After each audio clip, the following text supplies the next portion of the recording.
All right, folks, check this out. A Democratic member of Congress has come out publicly and said she believes she has the answer as to what's wrong with Donald Trump's health, specifically focusing on the bruising on the back of his hand that he's now covering up with layers of bandages, or his very apparent, very clear mental decline that we see on a daily basis. I mean, he's having episodes where he's rambling or falling asleep all of the time. And I will preface this story by saying I'm not entirely sold on the theory that the Congresswoman proposes here. I'm not a doctor, so I can't say that confidently. But as I've told you on this show, I will always call balls and strikes. I will present the information, and you can let me know what you think. You can agree or disagree. Let me know in the comments. I love discourse, and I love hearing from you folks. But without further ado, let's get into this story. And of course, if you enjoy, make sure to like the video, comment, and subscribe as well. So before we get into the actual article and her theory, I do want to provide some context on why this is coming up again. Caroline Leavitt at a press briefing today was asked, finally, we've been waiting for this, we've been talking about this on this show,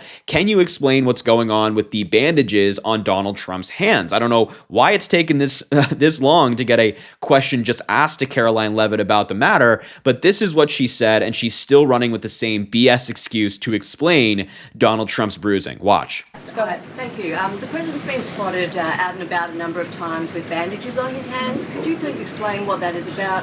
Secondly, he noted on Truth Social the other day that he had aced 3 cognitive tests. Could you please clarify when those tests took place? I can do that at a later date. I obviously don't have that in front of me. The president has spoken about that quite extensively throughout the years. As for the bandages on the hand, we've also given you an explanation for that in the past. The president is literally constantly shaking hands. The Oval Office is like Grand Central Terminal. He is meeting with more people than any of you even know about on a daily basis. He's also on a daily aspirin regimen, which is something his physical examinations has said in the past as well, which can contribute to that bruising that you see. So just to be clear, Caroline Leavitt's answer for Donald Trump experiencing serious bruising on this hand in particular is that he's just shaken so many hands. You know, he's just out there, he's meeting way too many people, and that's why you see this serious bruising, and that's why they're now covering it up with not only makeup, but also bandages now. And I love how she dodged the question about the cognitive exams. Donald Trump just comes out and announces he's had 3 this year and won't provide the date. You know, they're not giving you 3 cognitive exams if they don't think anything is, if they think everything's healthy with you. If they thought that everything was healthy, there's no cognitive exams to be given. But Donald Trump has received 3 this year, kind of exposing himself. And I do want to highlight this as well from the Lincoln Project, saying getting a bruise from a handshake sounds pretty beta to me, which I would very much agree with. And then I also want to highlight this response from Dr. Jonathan Reiner, who has worked for presidents previously as a doctor, and he responded, he's obviously in this field, I believe that the president shakes a lot of hands, but handshaking is not a credible explanation for the chronic bruise on his hand. Are there bruises in other locations? This is coming from a doctor, and they certainly don't have those in the Trump administration. But let's get into this theory, shall we, from the Congresswoman on Donald Trump's health. A member of Congress has proposed a theory that Donald Trump is taking a $26,500 anti-Alzheimer's medication, intensifying pressure for answers on his health. Sidney Kamlager-Dove, a Democrat who represents South Los Angeles, reposted her theory an hour after the Daily Beast's Farah Tomazine cornered White House Press Secretary Caroline Leavitt about the bandaging on his hand. Leavitt claimed the president is, as we just watched, constantly shaking hands. He's meeting with more people than you know, yada, yada. But she pressed Leavitt on Trump's disclosure this week that he had 3 cognitive tests. And of course, she said that she would reveal that at a later date. However, Trump did not mention how many cognitive tests he had taken until his Truth Social post this week, and did not outline when they were done. After Leavitt spoke, Kamlager-Dove almost immediately renewed her suggestion that Donald Trump, age 79, is taking the anti-Alzheimer's drugs, and I'm going to butcher this because I'm not a doctor, Lenkembi? I'm not 100% sure how you pronounce that.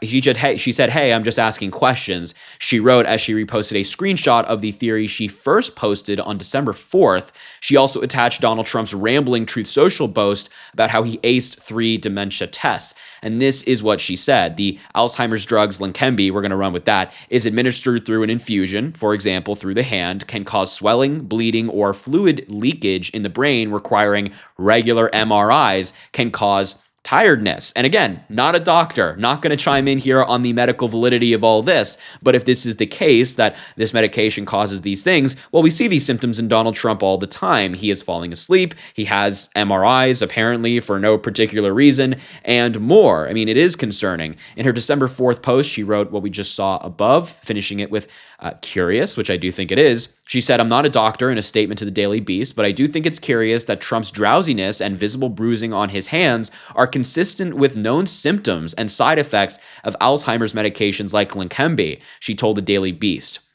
Quote, his recent incoherent remarks at a rally in the Poconos and a Truth Social rant about his 3 cognitive tests have only intensified scrutiny of his memory and mental fitness. And, you know, whenever I read stories like this, whenever we cover stories like this on the show, which again, I'm curious to hear what you guys think about this. And of course, if you're a doctor, let me know in the comments what you think as well. But anytime we talk about something like this, I just remember the Biden presidency. And I remember my meeting with President Biden. I met him twice on 2 different occasions. I thought he was great. And then I would look online and see Republicans say, oh, he's completely incompetent. He has no idea what's going on. And I'm like, that's not the man I just met. But regardless, Republicans were focused, laser focused, I should say, for 4 years on Biden's health. Any opportunity they got, they said, oh, you know, he's wearing shoes, he's doing this, he's doing that, he can't speak. They spoke about it for 4 years straight. But now when Donald Trump is having MRIs, he's falling asleep, he's going on these ramblings, he's bruising on his body, his ankles are the size of tree trunks, they're silent. I just find the hypocrisy quite disgusting. Quote, the White House dismissed her theory, saying it seems as if the Congresswoman has not been taking her medication because she is hallucinating, distorting reality in a clearly troublesome state that requires urgent medical care. But when Donald Trump comes up with his random conspiracy theories just in the middle of the day and is falling asleep, the White House is not concerned whatsoever about that. Trump has long attempted to shut down questions about his mental fitness by bragging about how he aced these cognitive tests, which he wrongly called IQ tests. However, there is reason to suspect that Trump is at risk for Alzheimer's. The Alzheimer's Association notes that, quote, those who have a parent or sibling living with Alzheimer's are more likely to develop the disease than those who do not have a first-degree relative with the disease. Trump's father, of course, suffered from it. Leqembi, manufactured by Japanese pharmaceutical company Eisai, treats mild cognitive impairment, but it is not an Alzheimer's cure. Drugs.com writes that Leqembi can delay the onset of severe cognitive decline by 5 months. The drug's website suggests an 18-month course of Leqembi before assessing whether they should continue treatment. And this is what it is. It is done by injection. And of course, that might explain why Donald Trump has bruising on his hand, but again, not a doctor. I got to keep saying that just to be clear. The drug is administered every 2 weeks through an IV, and it says patients may experience redness, swelling, heat, pain, itching, rash, bruising, and blood collection under the skin at the injection site. Leqembi patients receive regular MRIs every few doses to check for ARIA, which is abnormalities in imaging, which can manifest as brain swelling and microhemorrhages. These conditions are asymptomatic and can be fatal if left unchecked. And of course, we still don't know the reason as to why Donald Trump had an MRI. He said he was going to release the results, but has not done so. So I thought this theory was interesting. And I really do want an expert to chime in here in the comments if you are, or if you have some experience with this, or if you're just a curious watcher. I'd love to know. But that's the theory. I wonder if we're going to get anything more about it in the coming weeks and months. Because look, ever since Donald Trump got into office, I really think his health has declined quite rapidly. I mean, he was already crazy when he was sworn in. We know that. He was already going on these rants talking about, you know, Silence of the Lambs or boats sinking with batteries. He was already there. But I think if you look at that Trump then to now, it has gotten significantly worse in less than a year. So we'll see where we are in a week from now, a month from now, a year from now. But anyway, I will leave the video there. Again, let me know what you think about this theory. Make sure to subscribe down below. It goes an incredibly long way. Drop a like on the video, comment. Let me know what you think about everything. And as I always say, I greatly appreciate you, and I hope you have an amazing rest of your day.